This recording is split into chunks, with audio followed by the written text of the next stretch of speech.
Bonsoir à vous tous. Bienvenue à notre étude biblique du mercredi soir.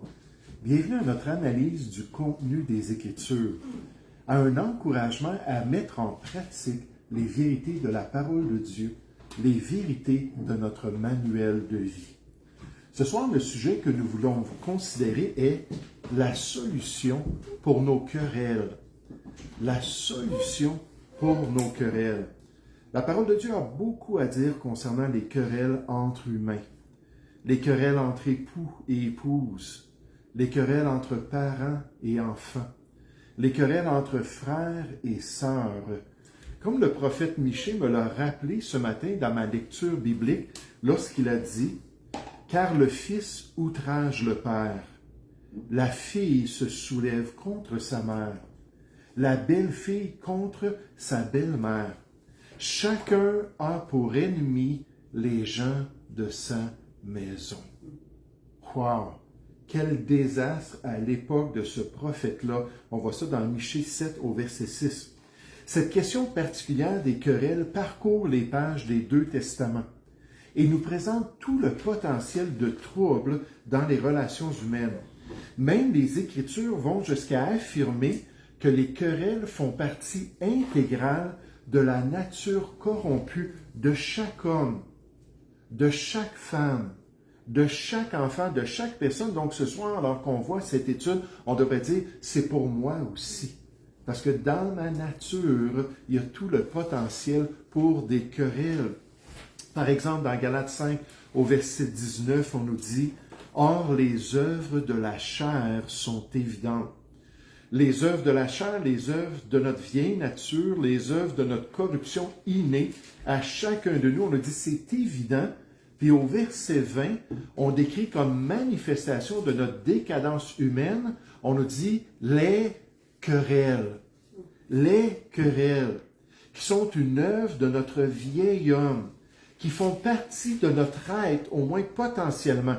Mais la question ce soir, c'est pas est-ce que ça peut arriver dans ma vie? La question, c'est est-ce que je suis assez honnête pour dire oui, ça arrive dans ma vie, que des fois, je suis la source de querelles dans mes relations interpersonnelles. Cherchons ensemble le livre des Proverbes.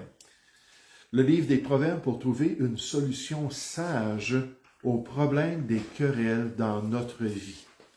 Le livre des Proverbes au chapitre 13 et au verset 10, ça va être notre texte principal ce soir. Proverbe chapitre 13 et au verset 10.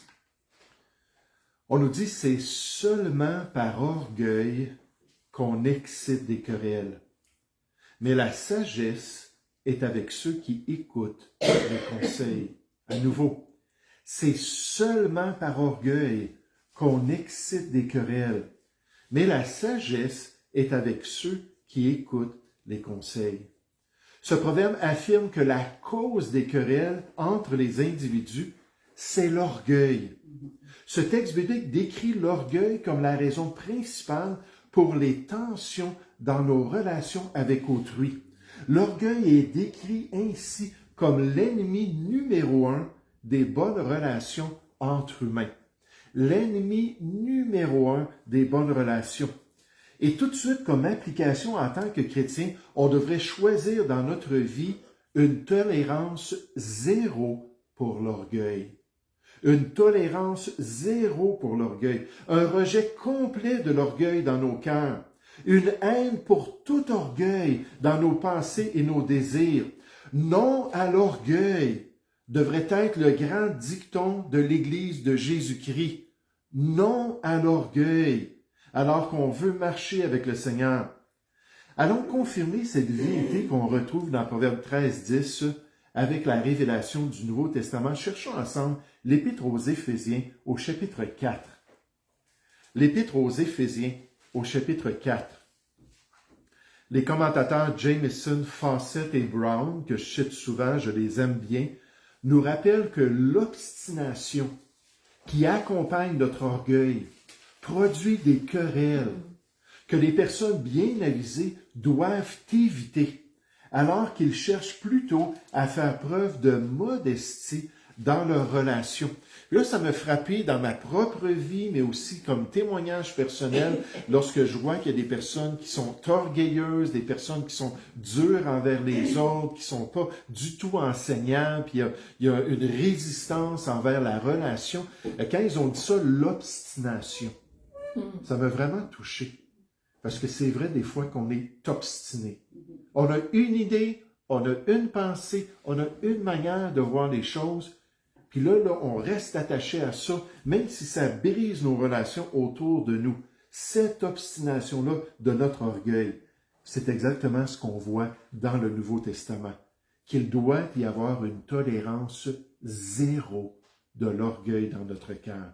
Éphésiens chapitre 4, on nous dit au verset 1, « Je vous exhorte donc, moi, le prisonnier dans le Seigneur, à marcher d'une manière digne de la vocation qui vous a été adressée. » Puis là, remarquez verset 2, « en toute humilité et douceur. » En toute humilité. Donc, en combien d'humilité? Toute. Donc, ça veut dire, laissez-moi tranquille, les mouches, ça veut dire entièrement humble, complètement humble, en toute humilité, ou en combien d'orgueil? Zéro. Nada. Pas du tout. Sans orgueil dans notre vie. Il dit, si vous voulez plaire à Dieu, si vous voulez vraiment marcher dans les voies de Dieu d'une manière qui est digne de Dieu, il faut marcher en toute humilité et douceur, avec patience, vous supportant les uns les autres avec amour, vous efforçant de conserver l'unité de l'esprit par le lien de la paix. Non, je pense qu'elle m'aime vraiment, cette mouche. Des fois, je suis là dans mon bureau, puis je suis en train de travailler, puis là, il y a une mouche, il vient dans mon visage, j'essaie de travailler, puis elle ne me lâche pas. Je dis à mon épouse, elle m'aime, elle ne me lâche pas. Le pasteur Westby décrit cette réalité si importante pour le croyant. Il dit, si nous voulons persévérer dans l'unité de l'esprit, ou on pourrait dire dans n'importe quelle relation dans notre vie, nous devons posséder les grâces chrétiennes nécessaires, et la première est l'humilité. Je pense qu'on va la laisser faire la mouche. Je vous encourage pas de l'avaler, là, mais on va la laisser tourner autour de nous. On veut pas être distrait à cause de ça. Mais la première des grâces du Seigneur dans la vie du chrétien, c'est l'humilité. Quelqu'un a dit, l'humilité est cette tâche, est cette grâce, qui, alors que vous pensez l'avoir, en réalité, vous l'avez déjà perdue. L'humilité signifie mettre Christ en premier, mettre les autres en second et mettre soi-même en dernier, puisque Dieu ne veut simplement pas que nous ayons une opinion trop élevée de notre vie. Et Paul a mentionné que dans son ministère chrétien, non seulement il le dit aux chrétiens, il l'a pratiqué lorsqu'il a servi le Seigneur en toute humilité. Acte 20 au verset 19. Il décrivait le genre de vie, il décrivait le genre de conduite qu'il a eu, le genre de ministère, puis il a dit, j'ai fait ces choses-là en toute humilité, parce que pour lui, c'était tolérance zéro pour l'orgueil dans son service pour Dieu, dans ses relations avec autrui. Et pour faire un tel choix si stratégique pour le chrétien envers l'orgueil, il faut bien comprendre ce qu'est l'orgueil d'après les Écritures. Puis j'aimerais qu'on puisse tourner encore dans le livre des Proverbes, cette fois-là au chapitre 21. Proverbes chapitre 21, alors qu'on va parler de l'orgueilleux, puis on va nous donner deux synonymes de cette idée-là d'un orgueilleux pour nous aider à mieux comprendre c'est quoi cette caractéristique-là de l'orgueil dans la vie d'une personne. Proverbes chapitre 21, au verset 24, on nous dit « L'orgueilleux, nécessairement celui qui tolère l'orgueil dans son cœur, dans sa vie, l'orgueilleux, on nous dit le hautain s'appelle un moqueur. Il agit avec la fureur de l'arrogance. » Donc, on nous présente ces deux synonymes-là pour qu'on saisisse qu'est-ce que c'est qu'être orgueilleux. C'est quoi l'orgueil dans ma vie? On nous dit l'orgueilleux, le hautain. J'aimerais juste qu'on prenne un instant pour regarder ces deux synonymes-là dans la parole de Dieu. Le hautain, celui qui se voit comme étant si bon, si grand, si intelligent, si digne de respect, si spécial à ses propres yeux dans le domaine spirituel, dans le domaine chrétien, si peut-être spirituel. Ah, moi, je suis un homme de Dieu, que je n'aime pas cela. Quand les gens m'écrivent et disent « Homme de Dieu, homme de Dieu ». Si c'est sur Messenger en privé, je vais dire « S'il vous plaît, ne m'appelez pas homme de Dieu ». Ça ne se trouve pas dans le Nouveau Testament pour décrire les enfants de Dieu, les serviteurs du Seigneur. Paul a dit qu'on nous regarde dans 1 Corinthiens 4.1 comme des serviteurs de Jésus-Christ. On est juste des serviteurs de Dieu. Il n'y a rien de spécial avec nous. Je pensais dans Luc 18 à ce pharisien dans le temple, qui avait les bras levés vers le ciel, puis disait, Seigneur, waouh, quel serviteur que je suis! Comme je suis bon! Comme je suis extraordinaire! Qu'est-ce que tu ferais sans moi? C'est le genre d'orgueil qui vient d'une personne qui est hautaine. Littéralement, le hautain, cet adjectif particulier décrit celui qui est fier, arrogant, enflé de lui-même. Je vous dis, hautain, c'est qu'on est gonflé d'une estime démesurée. On est tellement grand, tellement massif, là, que wow, tout le monde doit nous reconnaître comme étant des gens importants, puis personne ne devrait nous mépriser d'une manière ou d'une autre parce qu'on va exploser si quelqu'un le fait. Il est utilisé, cet adjectif, pour définir une personne insolente, orgueilleuse et narcissiquement, j'avais jamais vu ça en français, narcissiquement égocentrique. Cette personne agit toujours avec orgueil. Les lexicologues Baker et Carpenter, qui sont des experts en hébreu. L'orgueil doit donc être rejeté parce que c'est une perspective exagérée de notre personne. Le fait qu'on soit tellement centré sur soi, qu'on mette tant d'importance sur notre ego, sur notre personne, sur notre plaisir, sur ce que les gens pourraient penser de nous. C'est un contraste avec la spiritualité du Nouveau Testament, avec des personnes comme l'apôtre Paul qui a dit qu'il ne faisait pour lui-même aucun cas pour sa vie. Comme s'il était précieuse. Il ne faisait aucun cas. Acte 20 au verset 24. Et c'est pourquoi Paul a pu dire qu'il a servi Dieu dans l'Église de Jésus-Christ avec une pleine humilité. Quand quelqu'un l'insultait, Paul n'en faisait aucun cas. Quand quelqu'un ne remarquait pas ce qu'il avait accompli, Paul n'en faisait aucun cas. Quand il n'avait pas la louange puis l'appréciation des autres, Paul n'en faisait aucun cas. Bon, maintenant c'est rendu pas seulement une mouche, c'est rendu un autre bébé, mais aujourd'hui, il y a une coccinelle, c'était une coccinelle. Aujourd'hui, j'étais en train de travailler sur le terrain, j'étais dehors, puis tout à coup, je dis « Aouh! Aouh! » Je regarde ça, puis il y avait une coccinelle qui était en train de me mordre. Donc là, il m'a accompagné jusqu'à l'église. Mais il avait appris à avoir la bonne perspective de lui-même. Aux chrétiens à Rome, dans Romains chapitre 12, regardez ce qu'il a dit au verset 3. Gardez votre main dans Proverbe 21, puis tournez avec moi dans Romains chapitre 12. Je suis vraiment envahi. Romains chapitre 12. À partir du verset 3. Romains chapitre 12, au verset 3. Il a dit, par la grâce qui m'a été donnée. Donc, il reconnaît tout de suite au début que s'il peut dire ça, c'est parce qu'il a expérimenté la grâce de Dieu dans sa vie. Par la grâce qui m'a été donnée. Je dis à chacun de vous, je vous l'ai dit, c'est pour nous ce soir, là.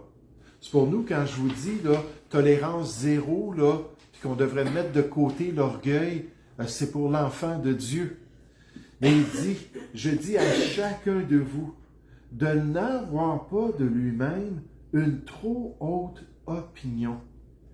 On parle de ceux qui n'ont pas un égard très élevé d'eux-mêmes, qui n'ont pas une bonne estime de soi. Mais moi, je pense que c'est pas ça le plus grand problème chez les chrétiens. C'est que bien souvent, on a une trop haute estime de nous-mêmes. On pense trop qu'on est grand, qu'on est spécial, quand on oublie que tout nous a été donné par la grâce de Dieu, puis qu'on ne mérite aucune acclamation. Les récompenses même de la gloire, ça va être une autre œuvre de la grâce parce qu'on ne mérite même pas que le Seigneur nous récompense.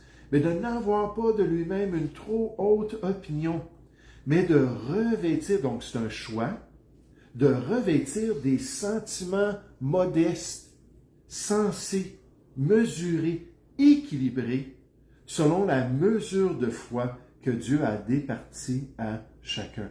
Alors qu'on grandit dans ses voies, alors qu'on marche dans une humilité grandissante et ayant la bonne attitude envers les autres. Comme on l'a vu dans Éphésiens, pour avoir une bonne attitude dans l'Église de Jésus-Christ, ça prend toute humilité. Là, on va pouvoir être doux. Là, on va pouvoir se supporter les uns les autres. On va pouvoir conserver l'unité de l'esprit par le lien de l'amour.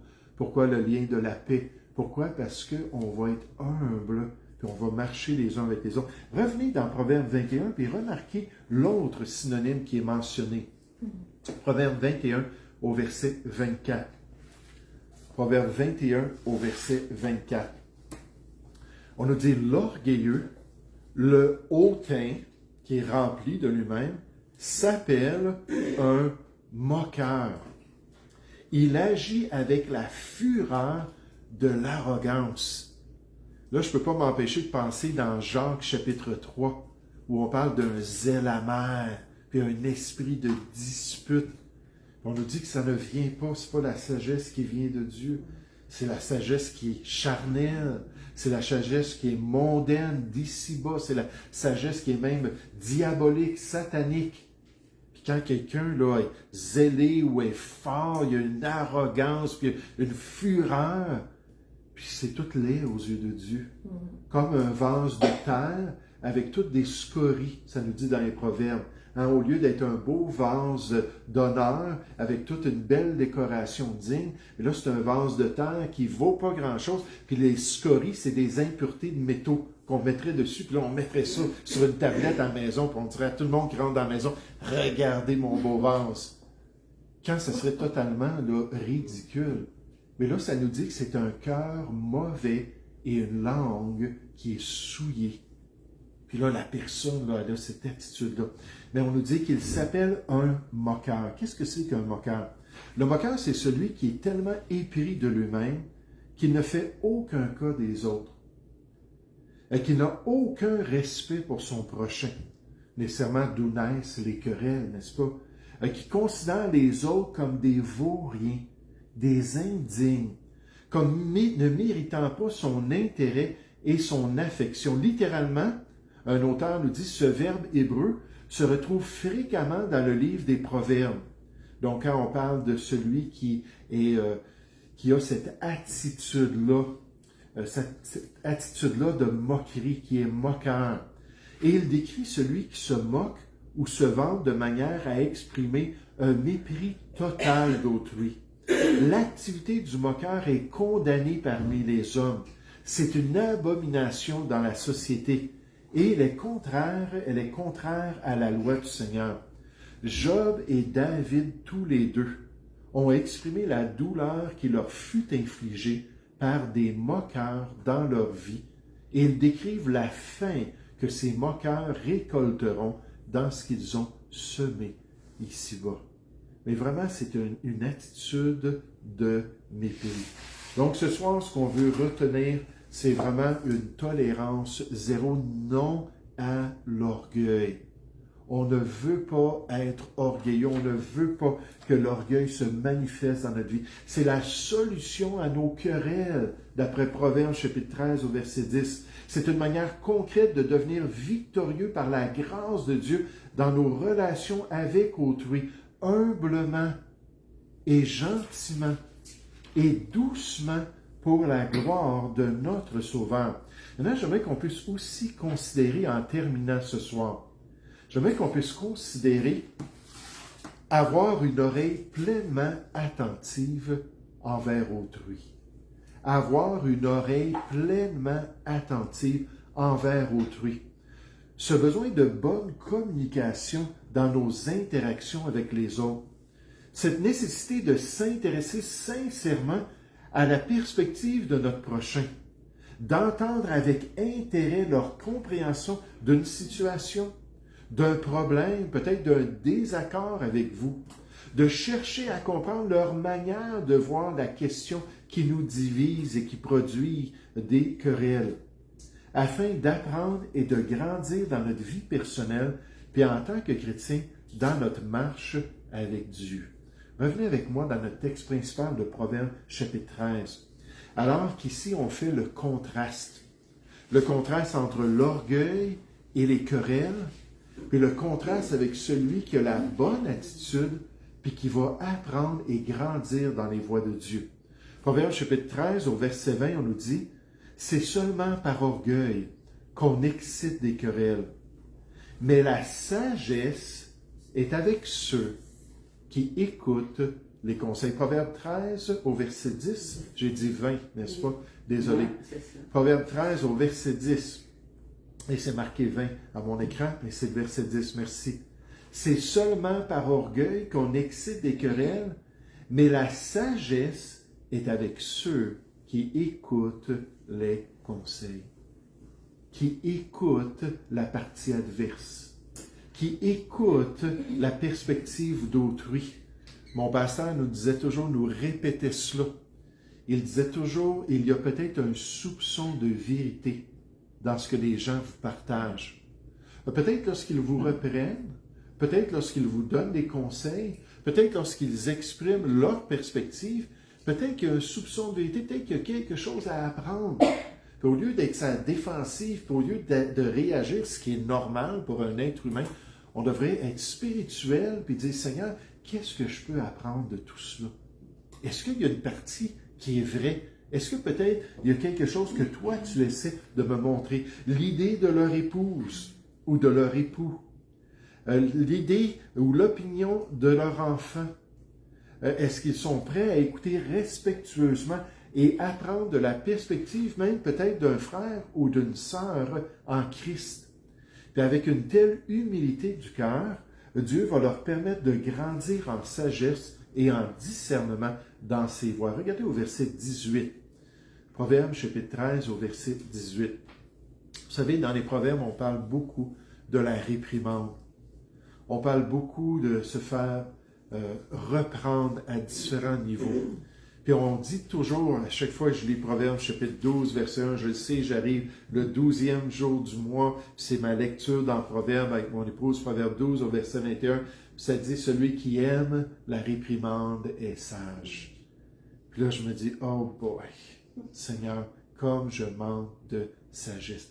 Aimer, désirer apprendre des autres, désirer considérer les perspectives d'autrui, puis de changer comme c'est nécessaire. Mais dans le Proverbe ici, chapitre 13 au verset 18, on nous dit, la pauvreté et la honte sont le partage de celui qui rejette la correction.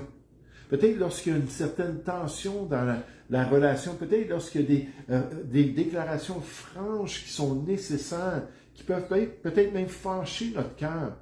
Est-ce qu'on est prêt à entendre la reproche? Est-ce qu'on est prêt à entendre la remontrance peut-être d'un frère dans le Seigneur? On nous dit, mais celui qui a égard à la réprimande est honoré. Est-ce que je me suis trompé? Proverbe 13, verset 18. Celui qui a égard à la réprimande est honoré. Donc, on a une querelle, on a une tension avec quelqu'un. Peut-être que c'est quelqu'un de proche dans notre famille, quelqu'un au travail, quelqu'un, je ne sais pas, à l'église. Puis là, cette personne-là n'a pas la même perspective. Puis on a un accrochage à cause qu'on n'a pas la même manière de voir les choses. Est-ce qu'on est capable de s'humilier et de dire, ah ben, je vais y penser. Puis là, on va prier là-dessus, dire, Seigneur, y a-tu une part de vérité dans tout cela que je peux apprendre? Les prétentieux qui savent tout suscitent la discorde parmi les hommes. Mais les hommes et les femmes sages écoutent les conseils les uns des autres. Le commentateur Eugene Peterson. Ceux qui sont humbles et pacifiques sont sages et bien conseillés. Ceux qui demandent et acceptent des conseils, qui consultent leur propre conscience, qui vont consulter la Bible, leurs pasteurs, leurs amis chrétiens, et ne font rien avec précipitation, sont sages, comme en d'autres choses, ainsi qu'en ceci, alors qu'ils s'humilient eux-mêmes, qu'ils s'abaissent, qu'ils cèdent, afin de préserver la paix et éviter les querelles. Le pasteur Matthew Henry. Les querelles diverses qui troublent notre monde, soit dans les familles, soit dans les églises, soit dans les communautés, soit entre les nations même, avec toutes les conséquences funestes qu'elles entraînent, qu'on en voit en ce moment, sont en général excitées et entretenues par l'orgueil du cœur humain. Et bien que d'autres dispositions vicieuses excitent les disputes seraient plus faciles à prévenir et à régler si l'orgueil n'intervenait pas. On nous disait toujours, si dans un couple, dans nos cours qu'on avait fait, si dans un couple, il y en a un qui est de mauvaise humeur et qui réagit, il faut absolument que l'autre reste calme. Pour lui permettre finalement de se calmer. La douceur de Proverbes chapitre 15 au verset 1, lorsqu'on est doux, ça calme la querelle. Il faut qu'il y en ait un des deux qui ait la maîtrise de soi, puis ultimement que les deux reviennent à cette attitude de cœur-là. Mais il dit, ce sont des disputes qui seraient plus faciles à régler si l'orgueil n'intervenait pas. Il faut défendre un point d'honneur, on nous dit, supporter un affront, égaler ou surpasser un élément supérieur. Mais ceux qui écoutent les conseils prudemment montreront leur sagesse en évitant les querelles et les disputes. Ceux dont l'esprit est infecté par une vaine opinion d'eux-mêmes, ou bien ne peuvent voir la vérité, ou bien s'ils la voient, ils ne veulent pas la reconnaître dans leur vie, de peur de céder et de s'avouer vaincus par son prochain. Puis là, ça maintient la querelle, ça maintient le problème, alors qu'on a une réaction de cœur, qu'on est sur la défensive, comme le théologien Thomas Scott nous le rappelle. Quelle triste situation dans la vie d'un chrétien. Quelles conditions pénibles dans le couple chrétien, dans la famille chrétienne, dans l'Église chrétienne. Mais ce soir, on a appris la solution principale. Est-ce qu'on a été à l'écoute? Tolérance zéro envers l'orgueil.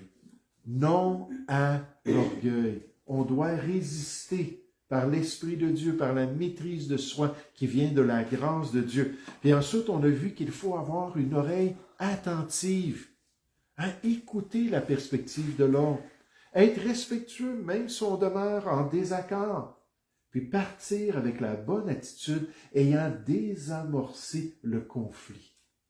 Puis comme les couples chrétiens, les familles chrétiennes, l'Église chrétienne pourraient bénéficier de cela, si par la grâce de Dieu, les querelles dans notre vie deviendraient l'exception, une rareté, parce qu'on a appris du Seigneur comment se comporter et comment grandir de plus en plus en sagesse dans les voies du Seigneur. Oh, que ce soit le cas dans la vie de chacun de nous. Nous allons prier ensemble. Oui, Père Céleste, Seigneur, je veux te remercier, je veux te louer pour cette présentation ce soir que tu as permis, que j'ai à cœur, que tu as permis que les chrétiens puissent entendre cette réalité que finalement les querelles sont causées par notre orgueil. Il n'y aurait pas de querelle si tous les chrétiens étaient humbles, s'il y aurait une tolérance zéro, si notre dicton ce serait non à l'orgueil. Non, j'en veux pas d'orgueil dans ma vie, dans ma famille et dans mon Église. Puis comme on pourrait marcher ensemble dans l'unité, une diversité, mais une harmonie malgré tout, alors qu'on marche tous humblement.